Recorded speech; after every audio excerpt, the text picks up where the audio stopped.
Hi, good evening, and welcome to the Clinical Skills Log Forum, the very first Clinical Skills Log Forum, demonstrating the Clinical Skills app, and also some questions and answers to what features you would like implementing into the updated editions. My name's Andrew Ormrod, and I'm one of the innovation team behind CPDME and behind the Clinical Skills app, and I'm going to introduce you to my colleague, Andy Thomas. Are you there, Andy? Yes, I'm here, Andy. Thanks very much. Excellent. And Andy Thomas works for Medtree and is also a senior paramedic, and also my colleague who's also behind the Clinical Skills app. And very shortly, we'll have the IT team who put the Skills app together. And so as soon as I see them come on board, I'll bring them on so that they will be able to answer any of your questions later as well. And so, without further ado, we're going to go through a very quick presentation first, and I'm going to show you some of the features of the app and some of the facilities, and then I'm going to go through some of the other features, and then Andy is going to do a live demonstration, and then we're going to have some questions and answers. In fact, I have just seen Alex come on board now, and so I've just invited him to be a panelist. And so very shortly, we'll invite you to ask some questions. For those people who's never used a webinar before, we can't see you. You can only see our screens, and you can hear us.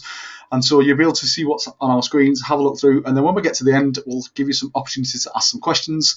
And you can ask questions by clicking onto the chat or the question box on the right-hand side, and I will read your questions out, and then one of the team, either myself, Andy, or Alex, will be able to answer them. And so without further ado, we'll go through the quick presentation. The agenda behind the monthly Clinical Skills app just allows you, rather than to ask lots of support tickets, is basically so that you can interact live with myself and Andy, who are both clinicians, and also Alex, who's the IT behind the system. And so the majority of questions we're hoping to be able to answer through these monthly forum and agendas. And for as long as you want them, we will provide them for you free of charge. And they'll also give us 3 opportunities. 1, to demonstrate the app and any new integrated features that's come within this current month. 2, to discuss any changes or amendments required by you, the end user, because at the end of the day, we need to ensure that the app is fit for purpose. And so that's the reason why we would invite you along to these webinars regularly, to have some feedback. And number 3, to have a look at any future releases that we have planned, so that you know what to expect in the coming months. The launch of the app, we launched the iOS version of the app on the 23rd of December, and to our surprise, within 48 hours, it actually went to number 3 in the International App Store on Apple. As you can see on the screenshots, we couldn't get quite above the Pregnancy Plus app for obvious reasons, but we did get promoted very quickly by Apple, which made the app go viral, specifically in places like Australia, China, and New York, which was quite to our surprise. We thought it was just simply a UK app, but we actually started going viral in Australia and China. And that was down to the ability to make some very quick changes, because we had some doctors in Australia who said you don't have box jellyfish venom within your drugs. And very quickly, Alex got onto that and put it into there. And before long, boxfish jellyfish antivenom went viral in Australia. And so there we are. Statistics for the apps are absolutely phenomenal, far more successful than we had expected it to be, predominantly because it's free, number 2, because it's a useful app and it will help you clinicians out there record accurately your clinical skills. So the functionality I'll just go through, you've probably mostly already downloaded the app, but the idea of the app is that it's got a reactive IT feedback, and so when you tell us you want some changes or amendments, we can usually very quickly make these without the ability for an app update, because historically you would tell us you wanted some changes making, and then we'd have to send it to the App Store. The App Store would then have to release it as a new release. It would have to be downloaded on your phone, and that can sometimes take up to 2-3 months to cause a delay, whereas the majority of technology behind this specific app allows us to make instant changes and updates. The second thing is it is built on a responsive layout, and so the app will learn eventually over time what you want to select once you've selected things like a cardiac arrest. And so the app intelligently is monitoring everything you do, everything you document, specifically to you as an individual, and will in the future make suggestions that you might want to document this next, or you might have missed out, for example, end tidal CO2 at a cardiac arrest. And so even though the app is still in its primitive form, it will evolve eventually and will understand exactly what you want to do when you select specific categories within the app. And that involves also the evolving skill set. We are going to launch the ability to disable some of the things within the menus, because there's some things within the menus that are very nursing orientated or very military medic orientated. And so we're very shortly going to have an ability to go into the settings and then select things within that you don't within these settings that you don't want to use for the future. For example, pops and casts and settings and things that people are not going to want. The next one is it is multi-platformed, and so we very shortly are going to release it on Android. It's currently being tested at the moment by the IT team, and so as soon as we've brought all these changes up to date, we'll implement them within the iOS version, and then we'll release that. The fluid operation element of the app means it's nice and smooth, and so we've rigorously tested this app before we put it out to public launch, and it takes on average, with some experience, about 60 seconds to 2 minutes to document a complete cardiac arrest. That's including every skill, every airway skill, every circulation skill, right down to the AVPU, right down to your handover at hospital. The next good feature is the reporting tools and the reporting ability. We have two types of reports. We have the infographic report and we have the demographic report. The infographic, as I'll show you very shortly, is lots of pretty pictures. The demographic is things like your ambulance service log, which meets the requirements of the Coroner's Act and the requirement to keep an accurate record of your airway skills. And the next element will be social media integration, where at the moment you can literally share and tell social media that you've updated your skills log, but it doesn't populate it with anything that's private or personal to you. It literally just says that you've updated your clinical skills log using the app. Evolving functionality. One of the things we are going to do, as we said, is have these monthly skills app forums so that you can feed to us. And within that, we are going to look at integrating some new reports as suggested by yourself. And then new reports will be both infographic and demographic. So if you tell us that you want a specific report relating to chest pain, that's something we could look at and implement within the infographic report, so that you literally just request a report which looks how good or how well you're managing chest pains as an individual practitioner. The integrated learning plan, as we've discussed before, is we have teamed with Medtree, who are providing the trauma care videos, and we've also teamed with a company called RealDX, who are going to integrate their clinical skills videos. And so we're going to very shortly on one of the releases integrate all them, so that from within the app you can access lots and lots of CPD and learning resources. The Smart App software I've pretty covered because it allows us to make instant changes, and so I would recommend that if there's anything missing at all, if there's any categories that you think are missing or any specific drugs, then please do tell us, because we can generally integrate these and have them updated pretty quickly without too much trouble.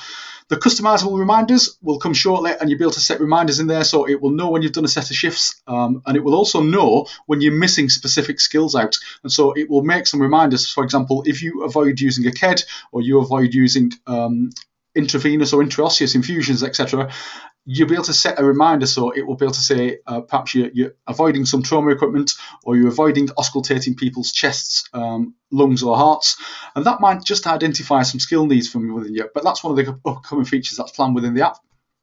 The customer service support team, I'll show you some stats about in a second, and I have to say I'm pretty impressed myself. Even Christmas Day, we was answering questions within 4 hours. And of course, the frequently asked questions section, because a lot of people don't know, we've actually got a complete dedicated frequently asked questions section and a help knowledge base. And so you can literally click onto that. If you click onto the clinicalskillslog.co.uk, at the very bottom, you have this little band here, what is being highlighted by me moving my mouse. If you click onto the knowledge base, where it says click here for knowledge base, you will come to this blue screen. And within this blue screen, you can ask any questions. And most questions that have already been asked, we've answered and pre-populated in there. And you also have the ability to join the next free webinar, talk about the learning and development that's going to come next, feedback for any future updates, and there's also a quite comprehensive guide in there, including some videos of how you use the app and some of the features that we plan to integrate. The support ticket management, I'll just tell you a little bit about what happened over the last few weeks.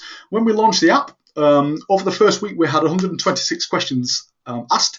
87% were answered within 3 hours. That's 24 hours around the clock. So within 3 hours of you asking a question, 87% were answered and solved. 9% were answered and solved within 12 hours, and 4% were answered within 12 hours with outstanding work. And there were things like changes to the app or additions to different features that we couldn't do without doing an app update. And we'll talk a little bit about that later on. 2% were answered with outstanding requests that we've still not been able to fix, and 4% were about requesting new features that we would require an app update. So as you can see from them statistics, most of the questions we answered pretty quickly, considering there was literally just myself and Andy Thomas answering the questions. I think we did pretty well there. Even Christmas Day, we had 14 questions answered, and within 4 hours, all of them were solved to the customer satisfaction, which was quite impressive. I always compared it to the likes of O2 because I don't think they worked Christmas Day. So, the reporting features. You've probably all had a go with the reporting features, and if you have any questions about them or any suggestions, we'll go through them later on. One of the reporting features allows you to do the graphical report, and so this produces the infograph, and we just put this first infograph on there initially just to let you have a look at about what the app would produce, but our intentions are we're going to produce about 26 different ones that you can create, and we'll integrate them into the section. So once you click onto graphical report, you'll be able to then select what specific infograph you require, whether it's well, I'll go through in the next slide, but whether you want things like chest pain, intraosseous infusions, drugs, how many people you've taken to hospital, how many people you've left at home, all the different demographics like that. The descriptive report is what produces the very graphical analytical report. So it's almost got the January through to December and the amount of cannulations you've done, the amount of airways you've done over a set period of time. And that allows you to select either a 12-month period or a period over 2 or 3 months to pull off that demographic report. In relation to the infograph reports, this has been quite a popular feature, and we've noticed that more people are pulling infograph, the colourful reports, off the system than they are the text-based ones. Some of the reports that we've had a suggestion to make are things like, can we produce a report that just shows the demographics around cardiac arrest? Some people have asked for the breathing one, so people looking at breathing pathologies, how many people you've auscultated, how many people have presented with breathing problems, and people who you've managed with things like salbutamol, ipratropium bromide, adrenaline, and IV hydrocortisone. Airway management, the same. ECG infographic. Drug administration to look at how many drugs you've given for what medical situations and scenarios, and so we plan to integrate one of those. How many patients that you were left at home versus transported, which is quite topical at the moment. And the types of incidents and calls that you have attended. Now, you all have to bear in mind that all this information is completely anonymised. The only application within the system you have to be able to put anything which is patient identifiable is an incident number, and that incident number is all you can put in at the start of the app for an ambulance airway log.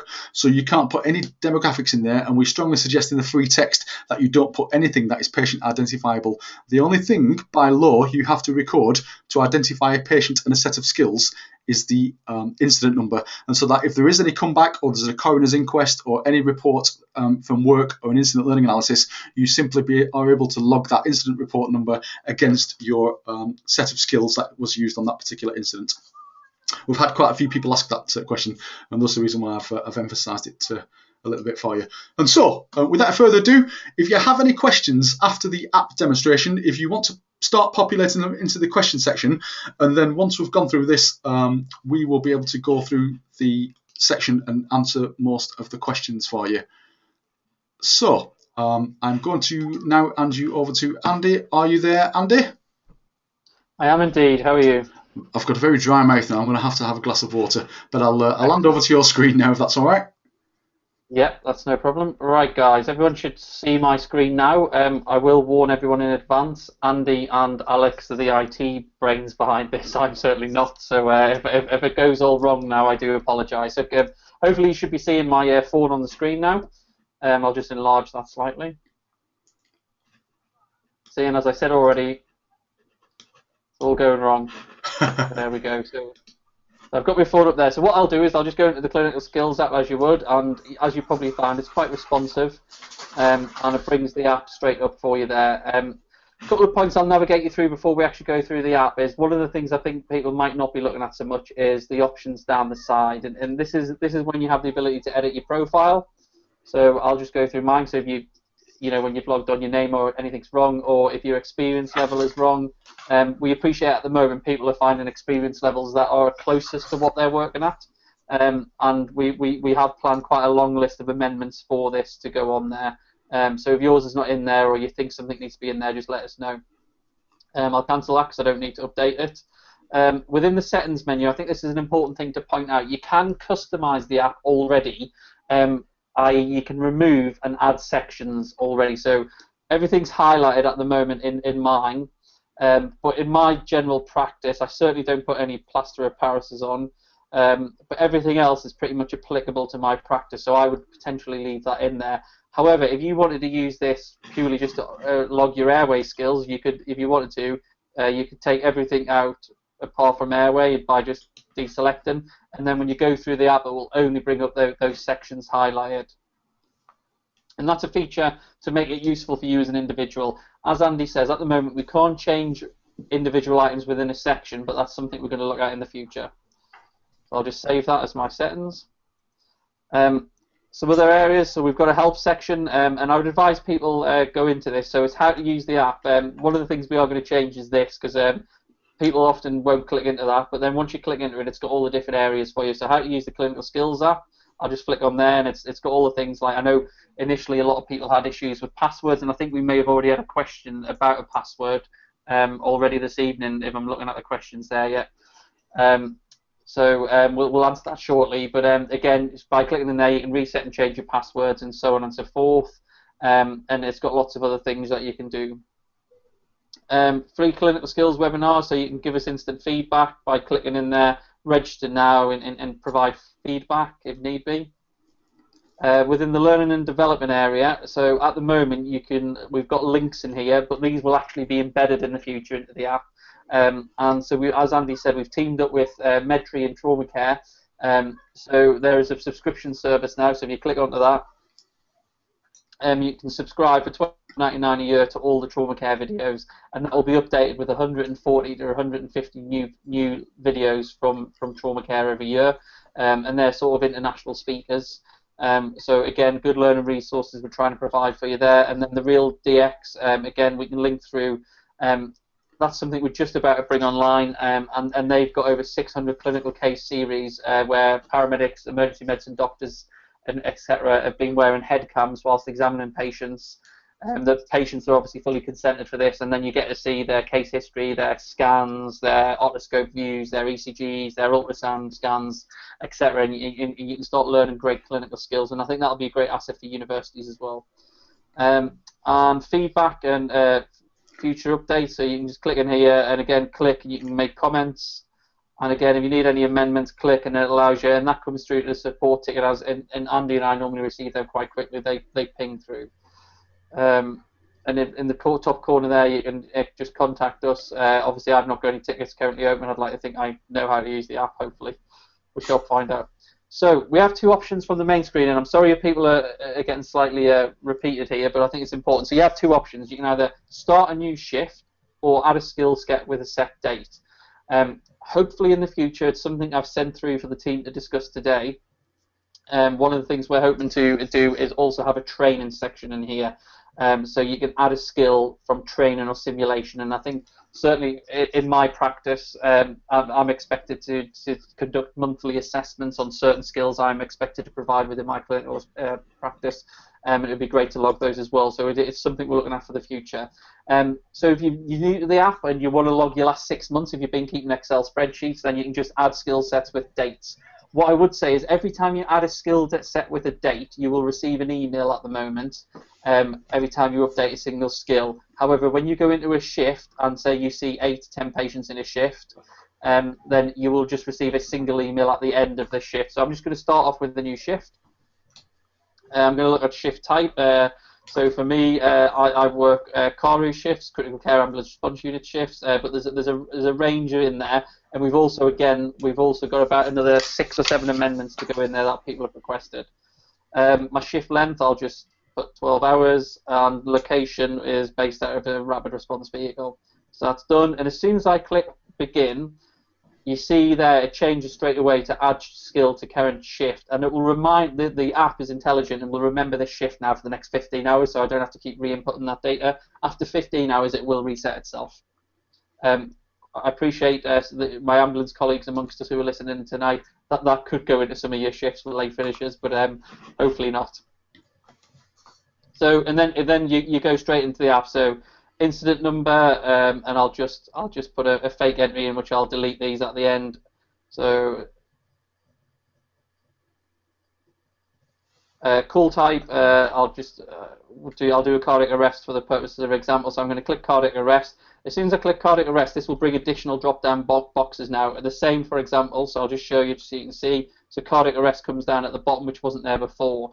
If I remove that now by clicking back on and say do maternity, go down the bottom, there's maternity, and then it brings lots more options in there for you. So it specifies the actual whole job for you. So I'll go back to what we're going to do is cardiac arrest.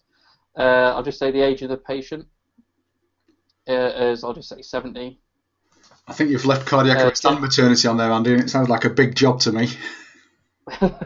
Well, you know, we always like a challenge when we're demonstrating the app. I will take the maternity one off, thanks very much. I'll just put it down as a gent. Yeah, I don't know about anybody else online, but I prefer, now that in fact my wife who's sat next door is 3 days overdue, I probably shouldn't tempt fate and click that one really, so I'll undo that. Patient conditions, I'll just say vascular system was the query cause of the arrest. Care pathway, I'll just talk about pre-hospital stuff I've done, and again that'll give me another drop-down box there. And cardiac arrest. So I'll just say the cardiac arrest was initially a VEF arrest. We had a bit of PEA, and it was asystole. I'll just say it was an unsuccessful outcome, so I had to refuse roll paperwork. I initially did some manual CPR, but then switched onto a mechanical device. And if there's nothing in there that you want at the moment, then you can always click other free text, and just to show you, that will then give you another drop-down box, but I'll just take that off for now, and you can free text what you want in there. If you need to log your care pathway, so where I work at the moment, I predominantly attend cardiac arrests or admission prevention work, and it's important that I log what admission prevention work I'm doing or what is happening with the patient. So I'll just say the patient was deceased and it was a sudden death, so the police were involved. Catastrophic hemorrhage, there was no catastrophic hemorrhage in this instance, but again there's a list of different catastrophic hemorrhages instance. Again, everything's just tick the menu, quite user friendly. Obviously I can do this a lot quicker, I'm just deliberately taking it slow at the moment. Airway, so at a cardiac arrest we would have done an airway assessment, we'd have probably done some manoeuvres including a head till chin lift. I might have started off with an OPA, went on to an I-gel, and when appropriate I might have intubated without drugs. As soon as you click something like intubate without drugs on RSI, it brings additional boxes up for you to input those skills, and that's what will help with if you're a paramedic with your airway log, or if you're another practitioner. These are really useful things to keep. Soiled airway, so we'll go for suction. I would have gotten some end-tidal CO2, and sometimes in the scheme I work in, is if we're managing an arrest, we often put an NG tube down, so I'll add that as well. Then, as you can see there, I just click onto the next box that's now populated. So I intubated rare drugs, so there would have been some level of pre-oxygenation, but not controlled like an RSI, so I won't tick that. But I'll say I'd used a direct laryngoscope, always with a bougie. I'll just say for the purposes it was a grade 2 view. I used a catheter mount and filter.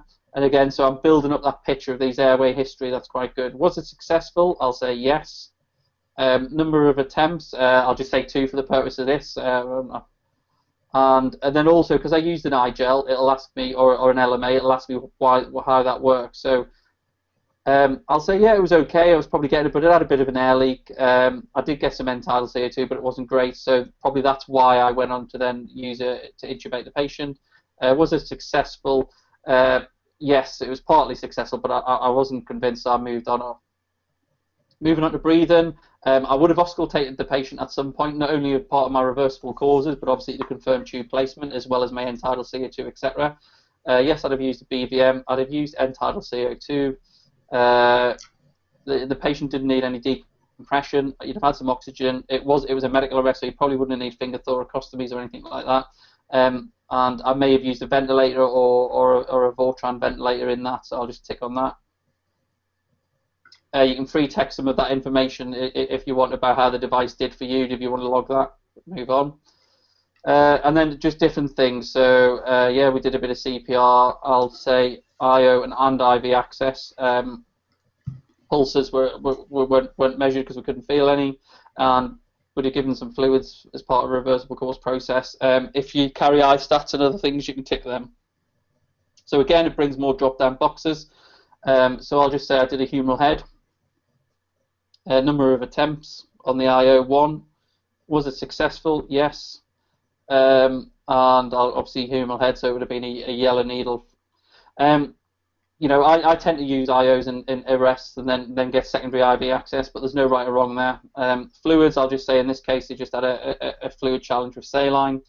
IV, I'll just say we got in the ACF.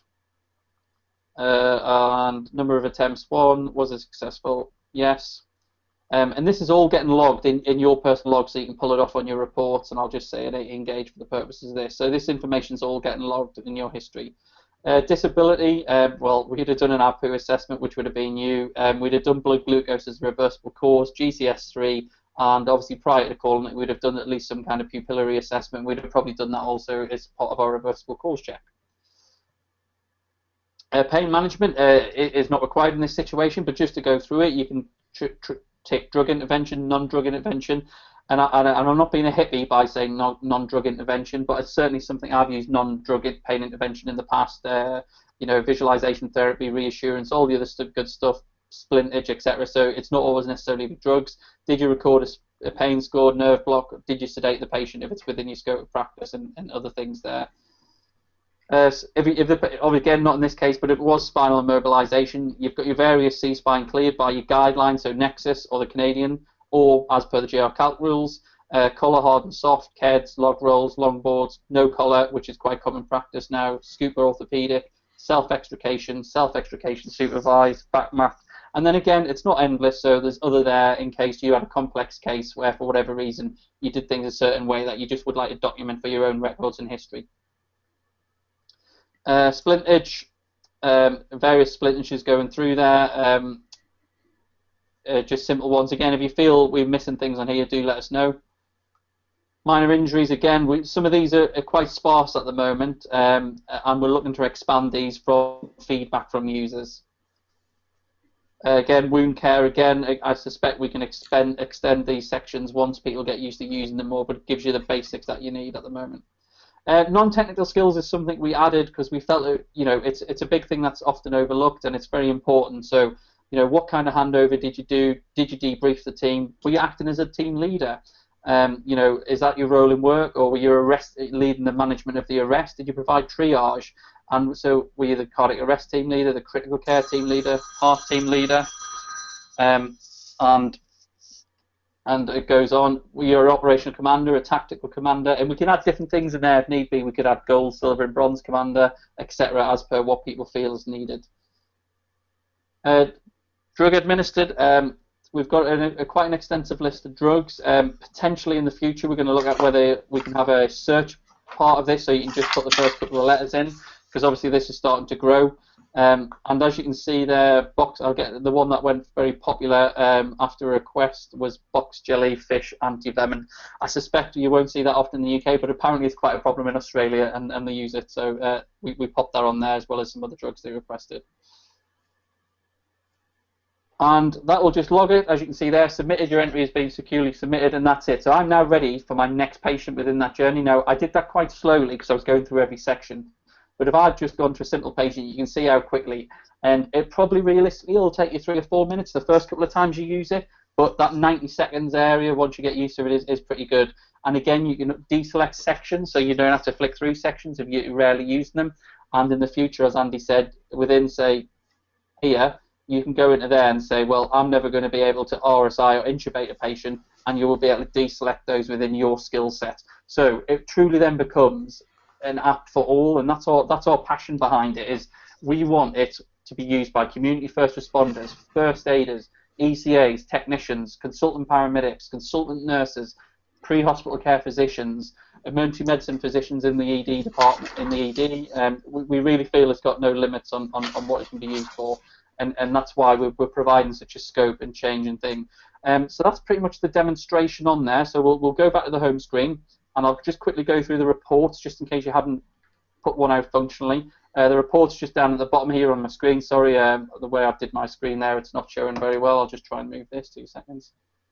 Oh, there we go. Technologically an idiot. I told you. I warned you at the start. So I'll just click report, and then you've got 2 types of report. Graphical, which is the infograph, as Andy refers to it as.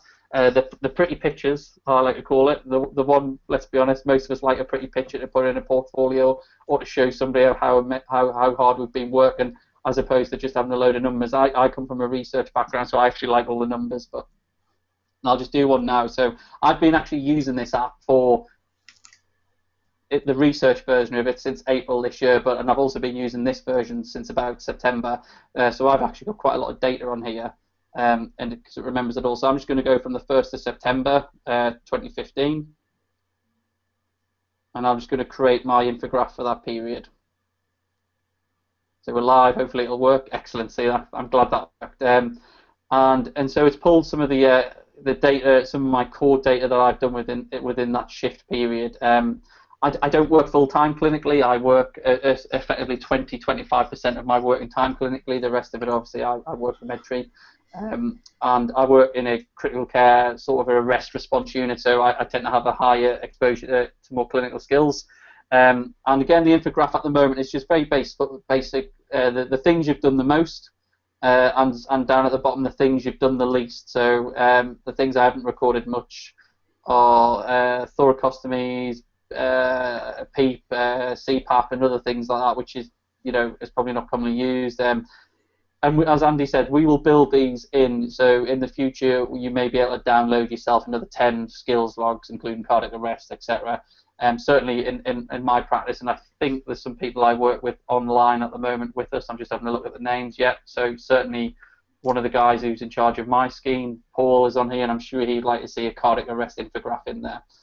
And then the great thing about this is it's not just in the app. Click the button in the corner, and as like everything else, you can mail it to yourself, you can print it off, and etc. So it's really easy. You can just email it to yourself or to your boss if you need to, and it's quite user friendly that way. Now I'll go back and I'm going to go to do the descriptive report. I'm going to do the same date period. Sorry, I went a bit mental there. 1st of September 15, but this time I've been asked by my clinical line manager. He just wants to know what I've been doing in terms of my airway management and do I need any additional training. So I'm just going to produce my, airway log for the ambulance service. Now, I've only started putting job numbers in this recently because we added it, so it won't have all my airway logs on there. I'll probably have my last 3 or 4 airway jobs on there. So I'll just create.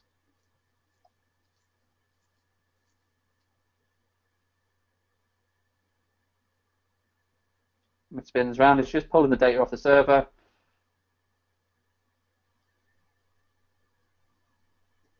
And it's on my phone. There we go. So I'll just zoom into it so you can see. And these are actual real jobs. These are actual correct patient numbers. Obviously, no patient identifiable information. Real dates, real jobs. Apart from that last one at the bottom, obviously, I'll delete that at the end when it emails it through to me. And these are just some of the cardiac arrests I've managed in December, and some of the skills I did. So RGLs were used, then the patient was moved on with intubation. The successes marked out there, and this is all as per the recommendation from ACE on what needs to be on your airway log.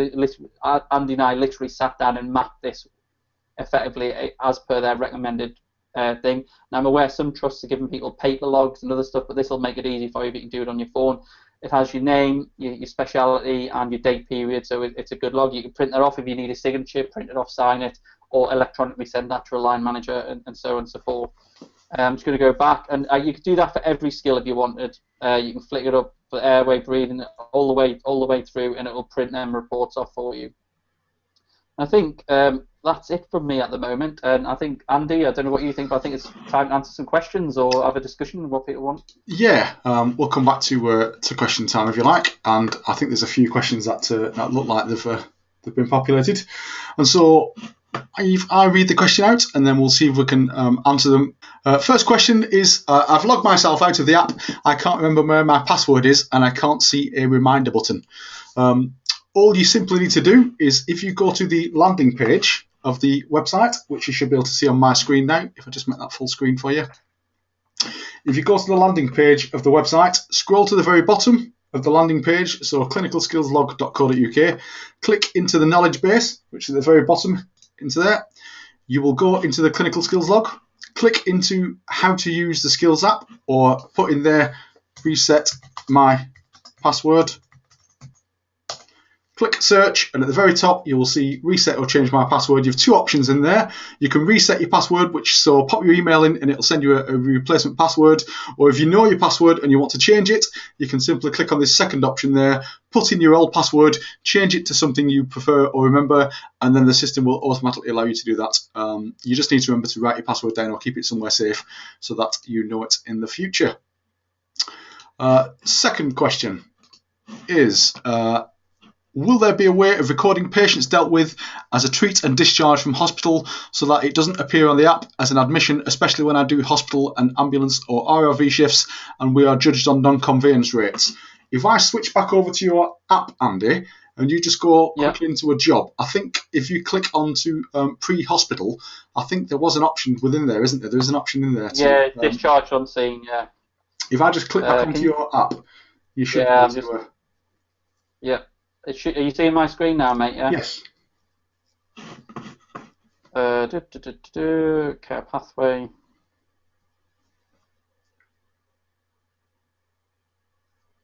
Yeah, treat and discharge on scene, discharge no treatment required, GP referral, community referral pathway, virtual ward nurse led, police. Yeah, so yeah, there's your non-conveyance stuff is on there. If you look at the top, discharge no treatment required, treat and discharge, and thanks for the questions, the 2 questions that you put through, and I think you might have even asked some of them through to us. But if you want to see anything else on there specifically, let us know. If you want to see the word non-conveyance or vehicle not required or some of the terminology that's used, well, I'm sure we can add that.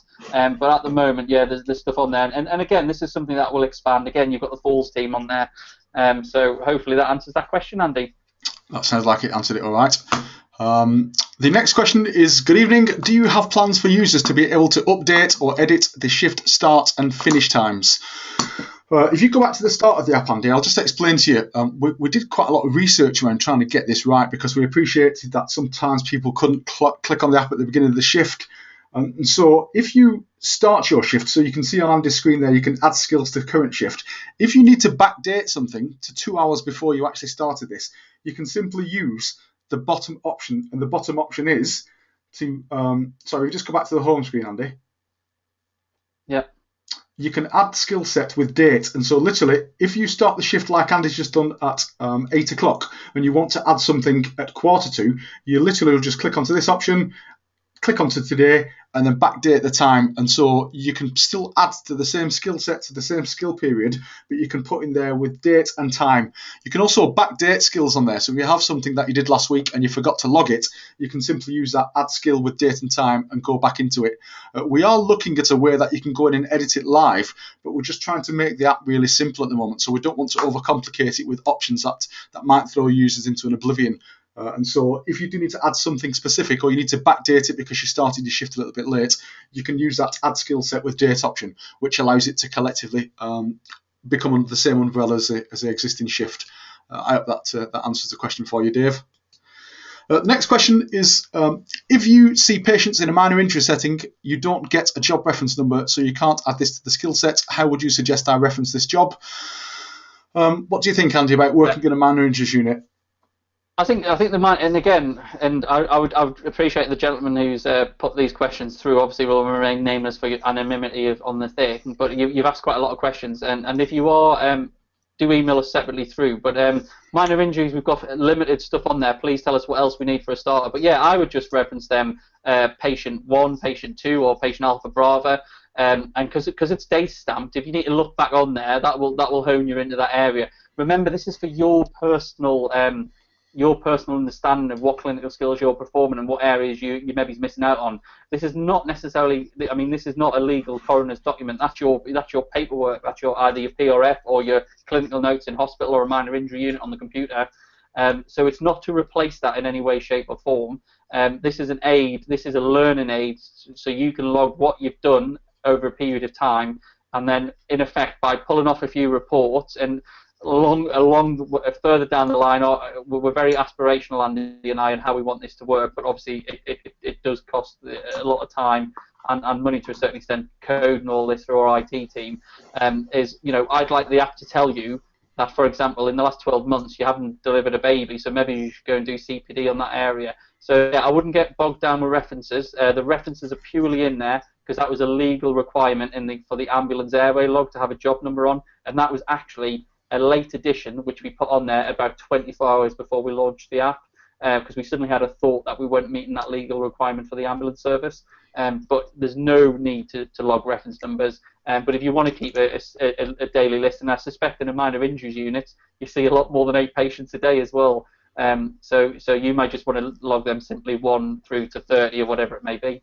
Yeah, I think from my experience of work, when I've done my placements in managers unit, when you see a patient, you'll sometimes present with their RXR number, which is very identifiable to that individual, but they sometimes have an incident number or a job number related to that particular patient, and that could simply be something from the electronic form that you get from the hospital or from the GP walk-in centre. So I'd use something that's identifiable specific to that particular patient, but not that patient as in the RXR number specific to that individual. You want something that's specific to that incident, so that if there is any call to practice or any question of your integrity or your skill level, it's identifiable to that particular one patient as opposed to a particular patient over a long period of time, if that makes sense. But as long as you put something in there, like Andy said, it could be the date and time stamp for a particular place you were at that time, or you could even put the location where you were at that given point in time, so that it's identifiable to the patient that you're documenting the skills around. I hope that's answered your question. Next question is, we would like an option to record fast test, please. Not seen one yet. I think we have got that, Andy. Have we on our list? It is. Yes, it was. I videoed, just so everyone who's listening today. I just before I came on air, I did a quick video for Andy and Alex, who's our IT guy. And fast test is on there, the ABCD2 scores on there, cranial nerve assessments on there, and this is all from your feedback, guys. So thank you very much for that. And yeah, so there's quite an expansive list that'll come out. The only thing is, it's very easy to change some of these skills straight onto the app. What's not so easy, and I think this is where Alex, if he could speak now, would probably throw his hand up and say, absolutely, it's not that easy. I'm not an IT person. My head is, you change a skill, great, but obviously Alex needs to map that so that then that extra thing comes off in your report, and that's where the complexity is within the app. We can change things. We could change things now as we're speaking, and you could log them, but it would take a lot more work to make sure they logged correctly in your reports. And I don't. There's a few. I think the only one of the snags we had early in the first few days of this was IV cannulation just wasn't mapping quite right, which we've resolved now. But if you don't do the background work, then it can be difficult. But yes, fast is on there. It's going to be fast positive, fast negative, and there's various other assessments on there, and that will continue to expand. Every month we'll collect the data, and then we'll probably do a once a month, every other month update just to get those on there. I think it's fair to say, Andy, yeah.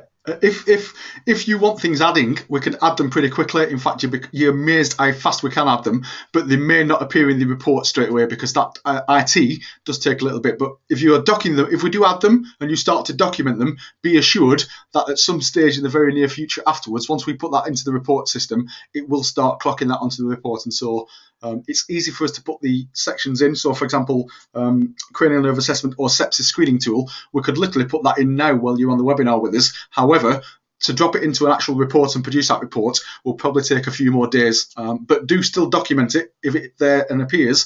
Even if it doesn't appear yet on your report, it will do in time because it will map up so that it becomes part of a consistent system. Okay, next question down. Oh, brilliant. It's just said, I think we've met all the answers. Next one down is, can you add the opportunity to add training or simulation to the care pathways in order to record training opportunities? As Andy said earlier, you mentioned, didn't you, about putting, is it a training scenario in?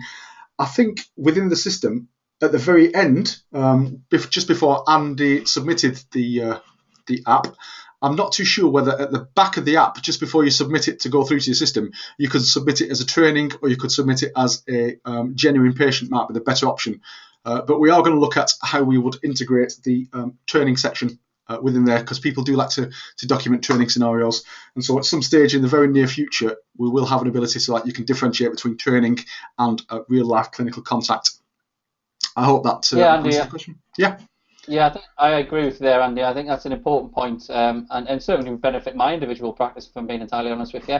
But as you say, we've just got to have a little bit of a think around that, and that'll probably involve some discussion with Alex as well, who's at the end of the day, I'd like to say, the brains behind it. We're just the clinical paramedics who've just decided to put a list of things together and tell somebody how we want it to work. And to be fair to Alex, he's amazingly made it work as well as he has done. So well done, Alex. Yeah, indeed.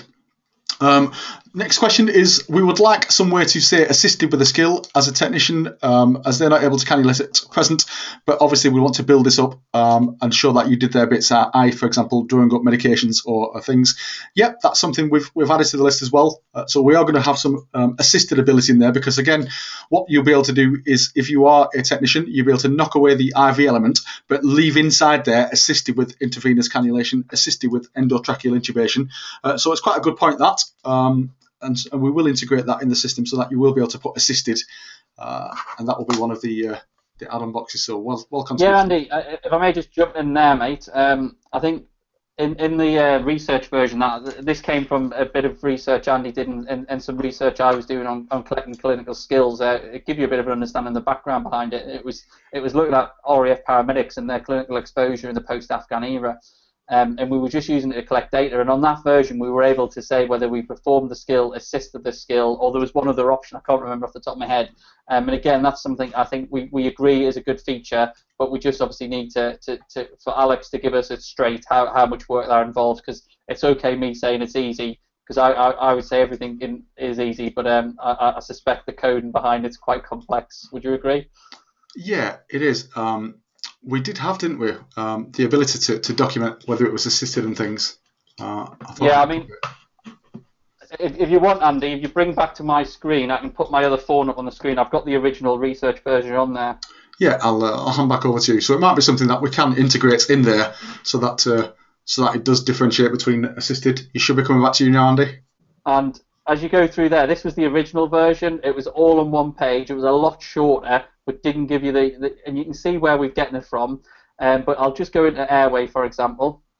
And so on this one, you click a skill, and I'll just intubate without drugs. It was a bit more simple, so it was just number of attempts. Was it successful? Yes. And then, did I do it independently? Did I assist in it, or did I just observe it? And I think that's probably what people are after, aren't they? And maybe if we can, I don't know if we can do this within the app. I really don't at the moment, guys, but we will. If you're logging a skill, and then you could have one that said those three plus training or simulation. That might be the answer. I don't know, but this is the original version of it, just there. But yeah, you can have the screen back if you want, Andy. Now they've seen that. Yeah, I'll probably leave it on yours, Andy, because I'll just point something else out in a second.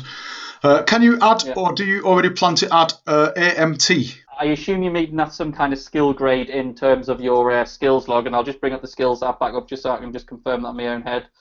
So do you mean under edit profile, if it's under skill grade, so if you want an AMT under there, then just let us know what it stands for. I assume Advanced Medical Technician possibly, or if that's wrong, I apologise.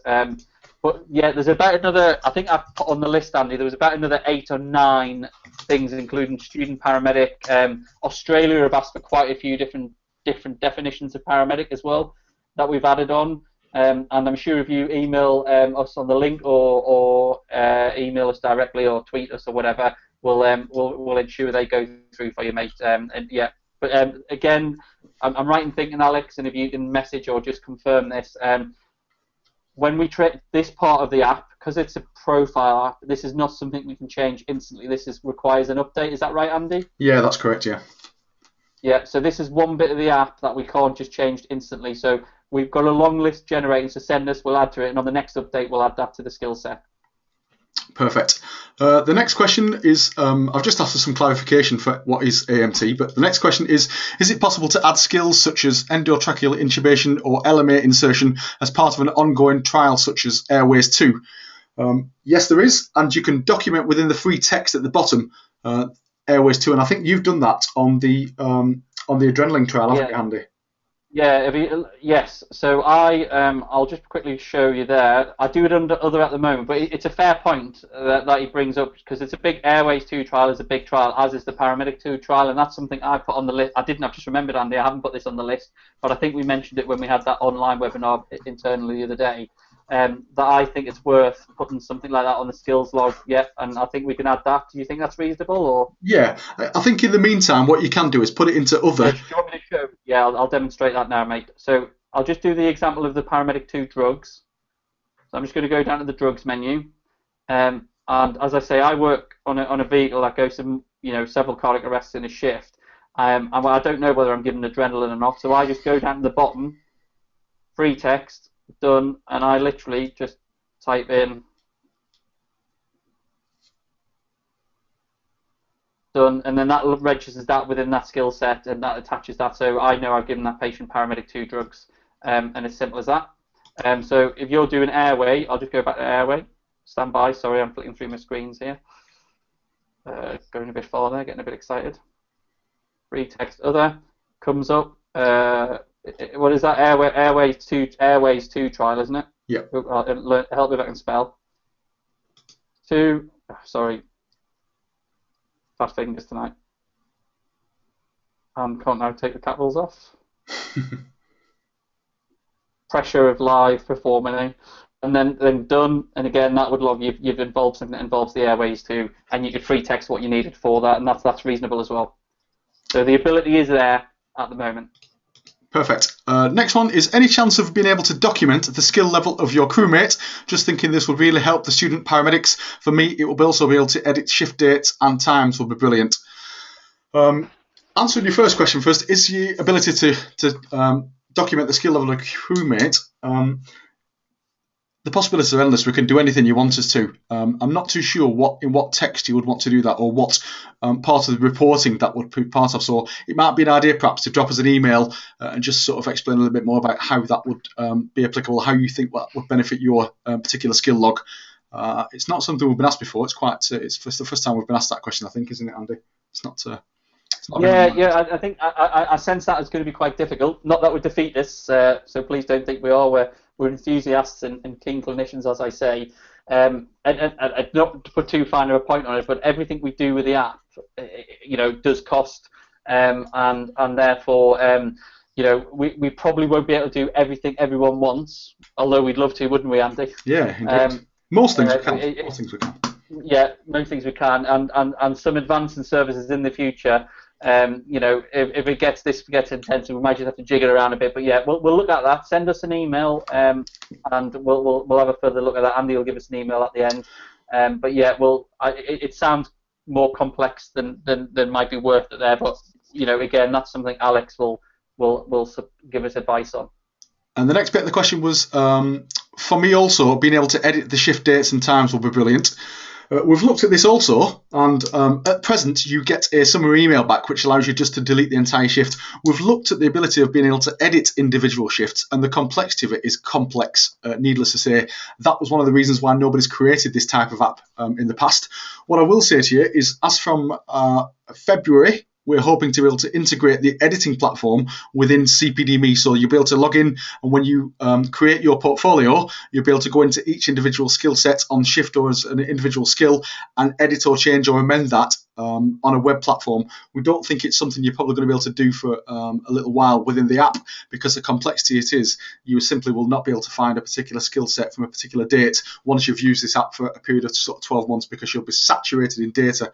And so we're going to look at a very simple way to do that on a web-based platform. So you'll log in with the same details as you've logged into the app onto the website, and you'll be able to see all your skills. You'll be able to delete them, you'll be able to amend dates on them, and also add things that you perhaps have missed off. So that's probably going to come in February as part of the ongoing research from the app. I hope that answers that question for you. Next question, is this app has a potential in the future to be electronic patient report form? Is this something that you can look at? It isn't, unfortunately. It is an electronic report form, except for it doesn't contain any patient detail. What I will say to you is there is some electronic report forms out there, or that already exist, that are also free of charge to use, and so we're not trying to do something that other people have done really. But there is potential. You could use it as part of the patient record, but not on a legal term, because you're not able to put things in there like patient identifiable, because data collection for us, we're quite meticulous about, and also the storage of data. And so at the moment, we don't want anything on there that's identifiable to an individual, like their names, date of births, geographic locations, because that opens up a whole new barrel of legality for us that we're trying to avoid at present. Yeah, and I think the design of this app was, I wouldn't say by accident, but it was a collision of a bit of research that Andy had been doing with CPD.me, I've been doing with the MOD, and the ambulance change in legal requirements, and it was more of this could be quite useful, and a passion, and the app's been designed to help you as clinicians really, and not replace any kind of formal documentation. I would be quite strong on that at the moment. This is not what our aim is. And it was about getting something out there and getting something out there for free as well. I think, Andy, you probably agree with me when I say it was about getting something out there for free.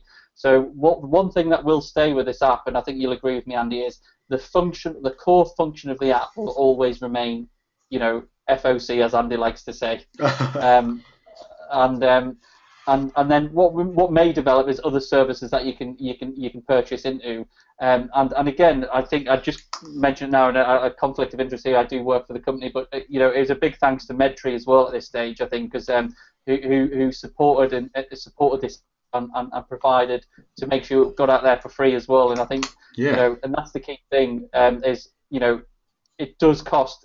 You'd be surprised at how much building apps and marketing apps costs. But at the end of the day, this is, as you probably tell by Andy and I tonight, we're quite passionate about it. It's for you guys, for all of you, it's free to spread the word, to tweet about it, to get the information out there. And we will do as much as we can with it and keep it free of charge. And that's our ultimate aim. The core function you see tonight will always be free. You will be able to get your basic reports off and stuff like that. In the future, if we want to develop it to new levels, then we may bring, I wouldn't say buy-ins is the wrong word, but we might have to bring buy-ins into it just to support you. And if you want us to produce 25 different infographics, that's going to take a hell of a lot of time and money. So, but what we'll do is we'll always keep the core function free for users, and I hope people are enjoying the app actually, and I hope people are finding it really good to use. I have to say, from all the Andy talked through our comments before over Christmas, and I was, don't quote me this to the wife, but I was sat there on Christmas Day answering the odd email and stuff like that, just to support the users in the early days of it who were working on Christmas Day. And we've had very positive feedback, and I think people are, there's things everyone would like differently, but we've got to try and keep it as universal as possible for everyone. But yeah, no, keep the feedback coming, keep the comments coming, and we will try and get you what you want. And the last question, can we add the right to trial as well if you add a trial package? But obviously this could be added under the drugs section. Yep, we can add that. What we will do tonight is we will literally have a list of everything that you suggested, and we'll add them to our existing list of things that we're going to add. So, for example, within the breathing section, we're going to add rise and fall assessment of the chest. And within the non-technical skills, we're going to add a few things like methane and bits and bats of other handover techniques that we've missed off. If there is anything else at all that you've missed or you haven't had time to ask by a question, then literally just drop us an email. We've got our Twitter handles on the...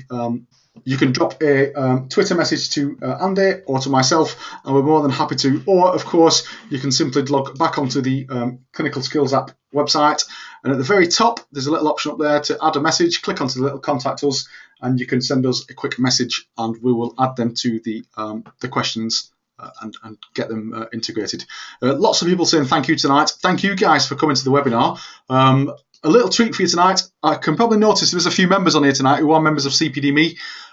We have literally just launched a complete new feature within CPD-Me, and it is turned into an absolute storm, which is a selection of free CPD webinars. Very much like this one tonight. If you click onto the website to the very bottom and click onto free CPD learning and development webinars, we have a list of about 30 webinars planned, including some that's coming up shortly. In fact, there's one next week, which is from Dr. Mike Davis, who's doing an introduction to some theory in adult learning.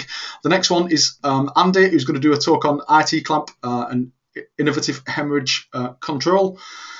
The next one, I'm going to talk about CPD portfolio building, and so you can log on there and I'll also show you how to build the perfect CPD portfolio.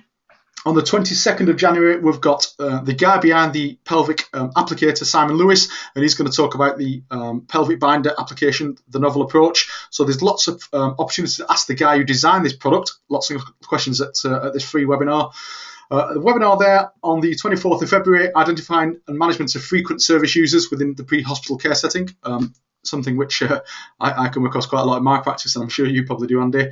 Again, another presentation there on air in the chest. What are the options for things like pneumothoraxes? And then we've got Dr. Mike Davis again, who's going to come talking about structuring a teaching event. And if you want to know what's coming or what's planning, that's you can't yet book onto. At the very bottom is a few more different webinars there. For example, there's one on fitness to practice coming up in March. one on end of bed assessments, clinical approach, a really good one on issues in child protection. This is done by one of the managers of a local county council who's in charge of the emergency duty team, and so they're better placed than anybody I can imagine to answer your questions in relation to how do you classify safeguarding children or adults and what requires an immediate response in relation to safeguarding. So literally just click onto that, cpdme.com/webinar. And the greatest advantage of the webinar is if you take place in it and you register and you are a member of CPDME, a copy of the video and your membership certificate or your attendance certificate automatically drops into your CPD portfolio after you've left the webinar, after the session's expired. And so literally all you need to do then is log on to the webinar and fill in the gaps, for example, what you've learnt from that particular event. So all that's left to say, guys and girls, is thank you very much for coming tonight. Thank you very much for Andy Thomas. Cheers, mate. No worries. I much expected you to be called away to deliver a little baby, but you're still with us. And thank you very much to Alex Blundell, who's our IT guy behind the system. I think he's muted himself on purpose so that he didn't have to talk to us both. But thanks very much, guys. If you want to join for the next one will be planned in about a month's time, and so you can join us again and you can have a look at everything we've discussed tonight, and hopefully everything will be implemented and we'll be able to set a new set of requirements that you want to see for the future. All that leaves me to say is thank you very much for coming tonight and have a good weekend, because it's on the horizon. Thank you and good night.